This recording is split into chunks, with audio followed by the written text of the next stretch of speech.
are you a proponent of women staying in relationships that are abusive and unhealthy? I'm a proponent of trying to solve those problems without going Wait, to no, yes resorting or to no? Are divorce. you a proponent of women staying in relationships that are abusive and unhealthy? I'm a proponent of fixing those relationships, Wait, not yes or breaking no? them. So you are. You're saying a woman should be forced to stay in a relationship she doesn't want to be in, yes or no? Depends on the degree of abuse, how extreme it Oh, is. so who gets to decide how extreme her abuse is? In theory, it should be the court. Third party gets to decide whether or not a woman gets how extreme her abuse is and how long she has to stay, or if she has to stay in a relationship with an abusive man. Somebody else gets to decide that. Yes, I believe it depends on the degree of abuse, and Okay, why is that that? should be determined by. Okay, why? You see, I believe that many relationships where the husband is being abusive to some extent, in the vast majority of the cases, they can be resolved through therapy, through counseling, What are you basing that and opinion on? which is a much better solution than ending the relationship altogether. What are you basing the opinion on that it can be resolved? Like I don't claim to have hard facts on this or statistics, but So I would then how say are you that. making that statement? Okay, so what happens is a lot of times when people get married freshly, in the first months or even the beginning of their marriage life, they have problems.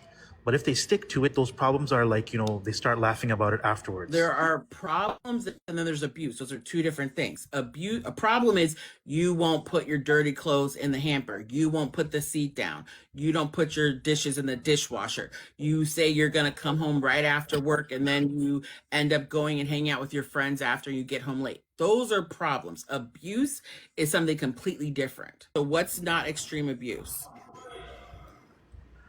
It's better if you ask me what's an extreme abuse, like No, if I your want to know. I husband, want to know what situation you would force a woman that you think is not extreme abuse. Extreme abuse.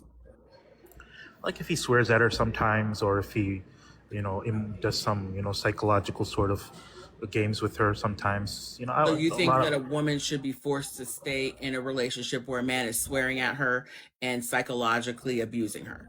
There's three options, right? Okay, you can either terminate the relationship, or you can tolerate it and just be patient, or you can work on it. And But I say, isn't let's shouldn't work on that it. be up to her to decide? I think that if we give her the choice, and because of feminism brainwashing, she's going to go with the first option. That's Abdul, going to not be shouldn't good that for be up society. to for her? Because the thing is, what again, we're just down to body parts right here. So you're saying that women are brainwashed because they don't have a penis, they can't make their own decisions about the type of relationship they should be in.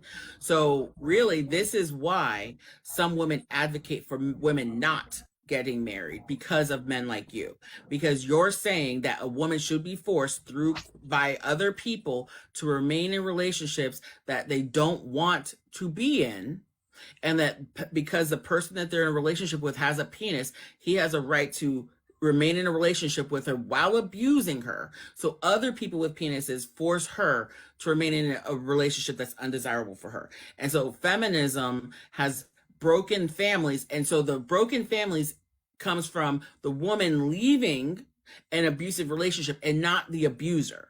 Why don't we focus, since men are supposed to be these leaders and their penises give them these special powers, why don't they lead themselves and their penis to be good husbands and not abuse their wives in the first place?